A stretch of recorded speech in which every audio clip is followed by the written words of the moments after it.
तो इस वक्त मैं हूँ दुनिया के one of the most luxury destinations Maldives में, जहाँ आना हम सबका सपना होता है। वीडियो को अंत तक जरूर देखना और चैनल को सब्सक्राइब कर वीडियो को लाइक जरूर करिए, क्योंकि इस वीडियो में मैं आपको बताऊंगा कि आप यहाँ तक कैसे पहुँच सकते हैं, फ्लाइट कैसे बुक करनी है, कितना खर्चा आएगा, कौन सा होटल अच्छा है, किस टाइप का रूम अच्छा होता है और सभी डिटेल्स। तो मालदीव्स एक बहुत ही छोटा सा देश है जो कि हमारे इंडिया के साउदर्न इलाके में पड़ता है। इसकी कुल आबादी सिर्फ 5 लाख लोगों की है और ये अपने white Sandy beaches, crystal clear water के लिए फेमस है। मालदीव्स में 2 तरह के आइलैंड्स होते हैं, पब्लिक आइलैंड्स और प्राइवेट आइलैंड्स। 80% से ज्यादा लोग प्राइवेट आइलैंड्स पे जाना ही पसंद करते हैं, क्योंकि यहाँ पर एक अलग ही लग्जरी फीलिंग आती है।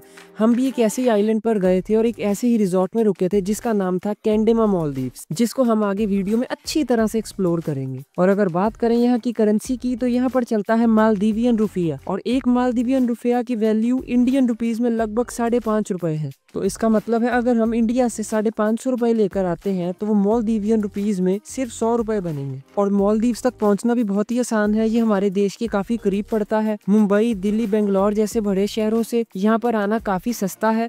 लगभग 20,000 के आसपास हमें आने जाने दोनों की फ्लाइट यहाँ से मिल जाएगी। और अगर हम किसी और छोटे शहर से आ रहे हैं तो हमें एक कनेक्टिंग फ्लाइट और ऐड करनी पड़ेगी, जिसका लगभग 5-6 हजार रुपये और खर्चा आएगा आने जाने का। तो लगभग 20 से लेकर 25-26 हजार में हमारा आने जाने की फ्लाइट का खर्चा तो मालदीव्स का हो जाएगा। और ये 4 घंटे का सफर हमारे लिए एक बहुत ही कमाल का सफर था। जो व्यू हमें नीचे देखने को मिले वो कमाल के थे। हाँ, एक चीज मैं जरूर कहूंगा कि ध्यान रखना, जब भी आप अपनी फ्लाइट बुक करें तो लेफ्ट साइड की विंडो सीट की फ्लाइट ही बुक करना, क्योंकि राइट साइड पे आपको सिर्फ समुंदर नजर आएगा, लेकिन लेफ्ट साइड पे आपको समुंदर के साथ साथ मालदीव्स का माले शहर भी नजर आएगा।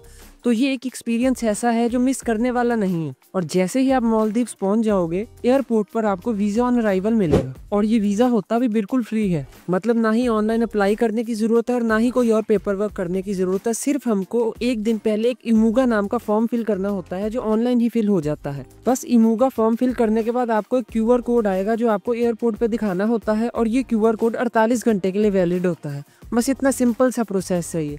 और जैसे ही आप एयरपोर्ट से बाहर निकलेंगे, होटल की टीम आपको पहले ही लेने आई होगी, उनकी स्पीड बोट आपका पहले से इंतजार कर रही होगी। और जनरली जब भी हम किसी अच्छे रिजॉर्ट से अपना पैकेज बुक करते हैं तो ये स्पीड बोट का ट्रांसफर उसी में इंक्लूडेड होता है, इसका हमें कोई भी एक्स्ट्रा चार्ज पे नहीं करना होता। हाँ, अगर हम एक सी प्लेन से जाना चाहें तो उसके लिए हमें एक मोटा खर्चा बेयर करना पड़ेगा।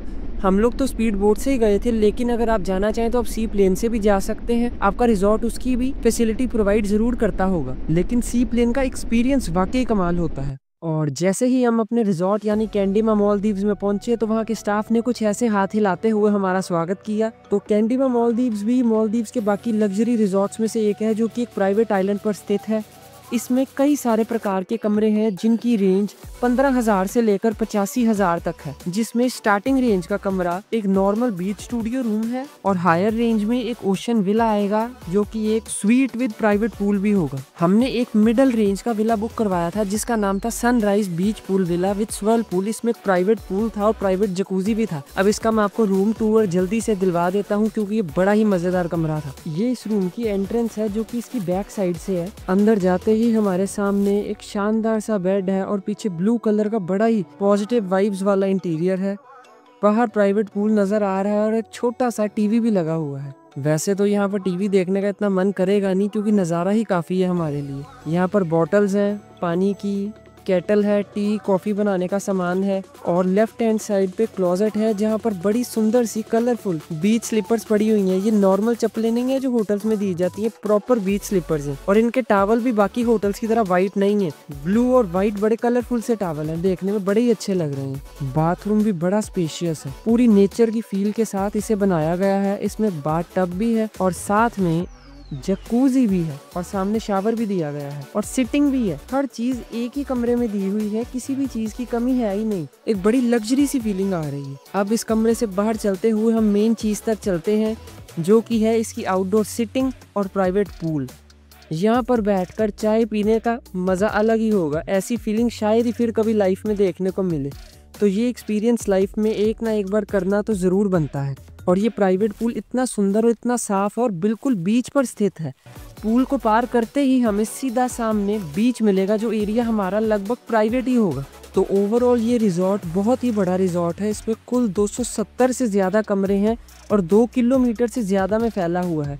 खाने में भी किसी प्रकार की कोई कमी हमें आने वाली नहीं है।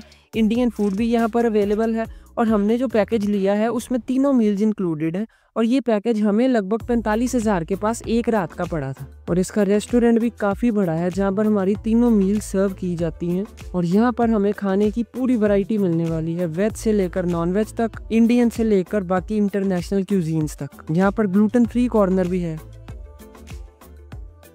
पास्ता का अलग काउंटर बना हुआ है, ये सूप्स का काउंटर है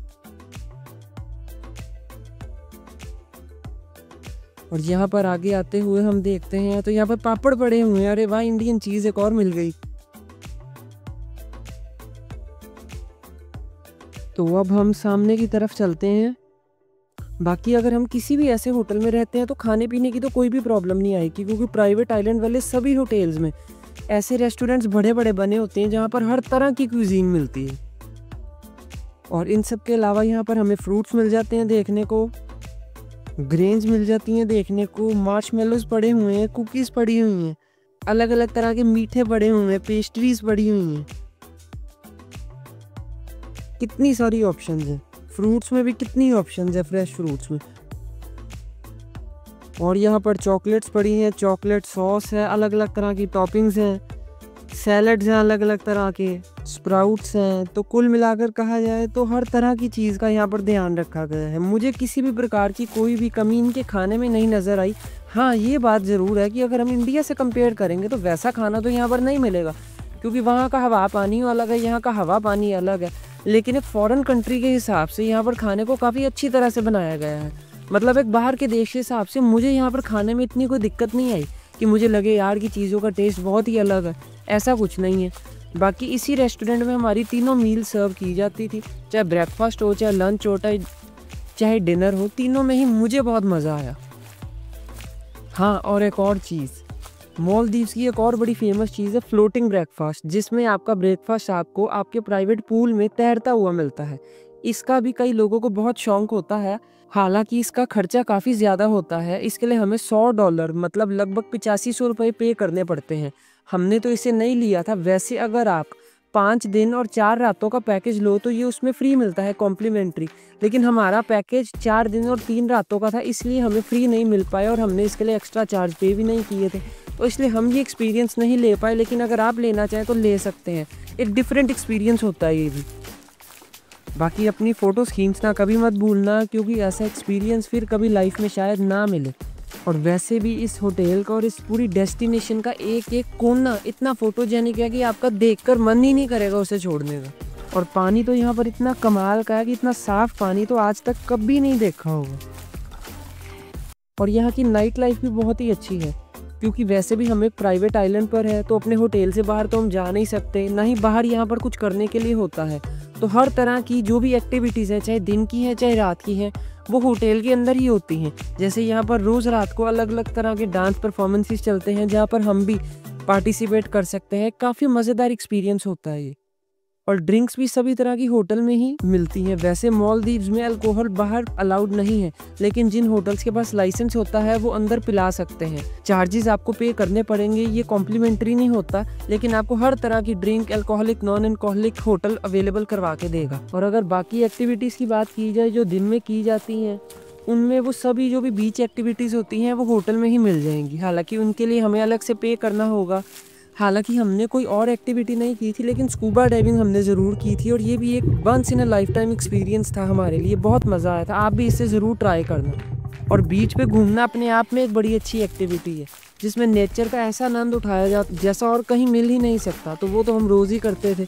और साथ में प्राइवेट पूल में भी नहा सकते हैं, और यहाँ पर पब्लिक पूल भी है जो और काफ़ी बड़ा होता है। अगर आपका मन हो तो वहाँ पर जाकर भी नहाया जा सकता है। हालांकि हमने अपने प्राइवेट पूल को यूज़ करना ही प्रेफर किया। और पूरा दिन बीचेस के मज़े उठाने के बाद शाम होते ही हमें आ जाना है अपने रिजॉर्ट के जेटी पॉइंट पर, क्योंकि यहाँ पर हमें रिजॉर्ट के द्वारा सनराइज क्रूज ट्रिप और सनसेट क्रूज ट्रिप करवाया जाएगा। इसके अलावा यहाँ पर फिशिंग और स्नॉर्कलिंग भी करवाई जाती है। और ये सभी के सभी एक्सपीरियंसेस अपने आप में ही बड़े यूनिक होते हैं, मिस करने वाला कोई भी नहीं होता। और यहाँ से जब हम वापस आएंगे तो हमें मिलेगा हमारे रिजॉर्ट का रात के समय का एक बड़ा ही अमेजिंग व्यू, जहाँ सामने कोकोनट के ट्रीज लगे हैं और चारों तरफ ये सुंदर सी लहरें हैं। और अब हम एक बार इस सारे ट्रिप के पॉजिटिव्स और नेगेटिव्स की बात कर लेते हैं, उसके बाद मैं सारे खर्चे के बारे में आपको बताऊंगा। सबसे पहले हम नेगेटिव्स की बात करते हैं। हालांकि मुझे सारे ट्रिप में कुछ खास नेगेटिव्स तो नहीं लगे, कमाल का ट्रिप था। लेकिन हाँ, कुछ पॉइंट्स ऐसे हैं जो कुछ ट्रैवलर्स को पसंद नहीं आएंगे, जिनमें से सबसे पहली चीज़ तो ये है कि जिन लोगों को बहुत ज़्यादा घूमने फिरने का शौक होता है ना, जो होटल छोड़ के अलग अलग जगहों को एक्सप्लोर करते हैं, नाइट लाइफ को देखना चाहते हैं, उनके लिए मालदीव्स बिल्कुल भी नहीं है। क्योंकि एक तरह से जब हम प्राइवेट आइलैंड पर आते हैं तो हम उस होटल में ही कैद है, वहाँ से बाहर देखने के लिए कुछ भी नहीं है। अगर बाहर घूमना है तो हमें पब्लिक आइलैंड पे रहना पड़ेगा, वहाँ पर फिर ये लग्जरी फीलिंग नहीं मिलेगी।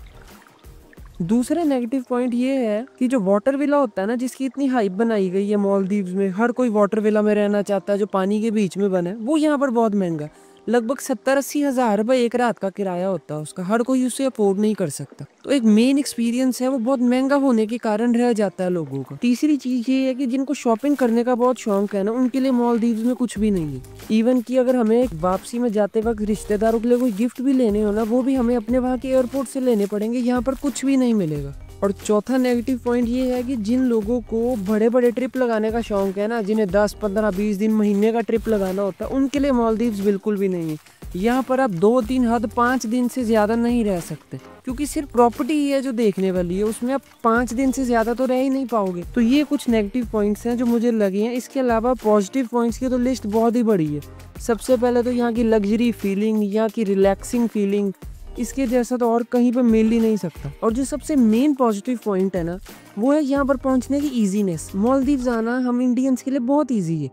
चाहे पीछे कुछ प्रॉब्लम्स चल रही थी इंडिया की मालदीव्स के साथ, लेकिन तब भी यहाँ पर आना बहुत इजी है। किसी भी और ऐसी डेस्टिनेशन पे जाना यहाँ से काफी मुश्किल है, चाहे बाली जाना हो। मालदीव्स एक ऐसी जगह है जहाँ पर हमारे इंडिया के सभी बड़े शहरों से, चाहे बेंगलोर हो, दिल्ली हो, मुंबई हो, डायरेक्ट फ्लाइट ही मिल जाएगी। इसके अलावा अगर हम किसी छोटे शहर से आते हैं तो एक छोटी सी कनेक्टिंग फ्लाइट और करनी पड़ेगी हमें। बाकी यहाँ का वीजा लेना बड़ा ईजी है, वीजा ऑन अराइवल है, उसका भी कोई खर्चा नहीं है। एयरपोर्ट से होटल तक जाना भी बड़ा ईजी है, अच्छा होटल बुक करो तो उन्हीं की स्पीड बोट हमें लेने आ जाती है। तो मतलब हमारा जो ट्रिप है ना, वो ऑलरेडी सॉर्टेड आउट। हमें फ्लाइट्स और अपना होटल बुक करवाने के अलावा और कुछ भी करने की जरूरत नहीं है। फिर यहाँ पर खाने पीने की भी कोई दिक्कत नहीं है। इतने इंडियन ट्रैवलर्स हर साल इंडिया से मालदीव्स जाते हैं, इसलिए मालदीव्स के हर बड़े होटल में इंडियन खाने का इंतजाम होता है। कहीं भी चले जाओ वहाँ पर इंडियन खाने का अलग काउंटर मिल ही जाएगा। हमारे होटल में भी ऐसा ही था, इंडियन खाने का अलग काउंटर होता था, हमें किसी चीज की कोई कमी नहीं आती थी। यहाँ तक कि जो देसी खाना भी होता है ना, वो भी यहाँ पर मिल जाता था। फिर यहाँ का सबसे बड़ा पॉजिटिव पॉइंट यहाँ का पानी है। इतना साफ और इतना नीला पानी तो और कहीं देखने को मिलेगा ही नहीं। एक अलग ही वाइब आती है यहाँ के पानी से, और इसके कारण यहाँ पर रहने की फीलिंग इतनी रिलैक्सिंग हो जाती है कि हम अपनी सभी टेंशन्स को भूल जाते हैं। यहाँ पर बिताए हुए ये 4-5 दिन पूरी जिंदगी याद रहने वाले 4-5 दिन होंगे। तो ओवरऑल अगर कुछ छोटे छोटे पॉइंट्स को हम नजरअंदाज कर दें तो कोई भी बहाना यहाँ ना आने का हमारे पास नहीं बचता। एक ना एक बार तो लाइफ में यहाँ आना बनता है। हाँ, ये डेस्टिनेशन बार बार आने वाली नहीं है। जैसे गोवा जैसी डेस्टिनेशन है, वहाँ बार बार जा सकते हैं, लेकिन मालदीव्स आप बार बार नहीं आ सकते, लेकिन लाइफ में एक बार तो जाना जरूर बनता है। अब यहाँ के खर्चे की बात कर लेते हैं। खर्चा भी यहाँ का ज्यादा नहीं है, सिर्फ होटल का ही मेन खर्चा है। फ्लाइट का मैंने पहले बता ही दिया था कि राउंड ट्रांसफर 20,000 के पास के पड़ते हैं। अगर हम किसी छोटे शहर से आते हैं तो 5-7 हज़ार और पड़ जाएंगे। होटल भी यहाँ पर 15,000 से शुरू हो जाता है कमरा। तो अगर हम स्टार्टिंग रूम लें तो फ्लाइट और रूम को मिलाकर जिसका आगे जाने का खर्चा 7500 पड़ेगा, 4 दिन का हमें 30,000 रुपया कमरों का पड़ेगा, और 20,000 की फ्लाइट, टोटल 50,000 में हमारा ये ट्रिप मैनेज हो जाएगा एक जने का। क्योंकि और कोई खर्चा तो है ही नहीं, ना ही कोई वीजा का खर्चा, ना ही कोई ट्रांसफर्स का खर्चा। अगर हमारा खाना अंदर इंक्लूड है तो उसका भी कोई खर्चा नहीं आएगा। बाकी हम अपने कमरे को जितना लग्जरी बनाते जाएंगे उतना खर्चा बढ़ता जाएगा। बेसिक रूम 15,000 का, महंगा लेंगे 25 का भी है, 50 का भी है, लाख का रूम भी है। ऐसे करते करते जितना मर्जी से हम 5 लाख का पैकेज बना ले, उसकी कोई लिमिट नहीं है। लेकिन स्टार्टिंग पैकेज एक अच्छे होटल का भी एक जने का 4 दिन का 50,000 में आराम से बन जाएगा। तो ओवरऑल मैं यही कहना चाहूँगा कि एक ना एक बार मालदीव्स हम सबको ज़रूर आना चाहिए। एक ना एक बार यहाँ पर एक्सपीरियंस लेना तो बनता है। बाकी टेंशन लेने वाली कोई बात नहीं है। हमारा जैसा बजट है उस हिसाब का ट्रिप हम प्लान कर सकते हैं। अगर हमारा कम बजट है हम बेसिक रूम ले सकते हैं, अगर हमारा ज्यादा बजट है हम ओशन विला भी ले सकते हैं, लेकिन आना तो बनता है। और अपने सारे ट्रिप की बुकिंग आप किसी भी ऑनलाइन वेबसाइट से भी करवा सकते हैं या अपने किसी local tour and travel agency से भी करवा सकते हैं। आपको प्राइजेस का ज्यादातर फर्क नहीं पड़ेगा, क्योंकि आजकल चीजें काफी ट्रांसपेरेंट होती हैं, सब कुछ ऑनलाइन पता चल ही जाता है। थोड़ा सा कंपैरिजन करने पर आपको सब कुछ पता चल जाएगा। और प्लीज़ मेरे चैनल को ज़रूर सब्सक्राइब करना आगे ऐसी ही और वीडियोस देखने के लिए।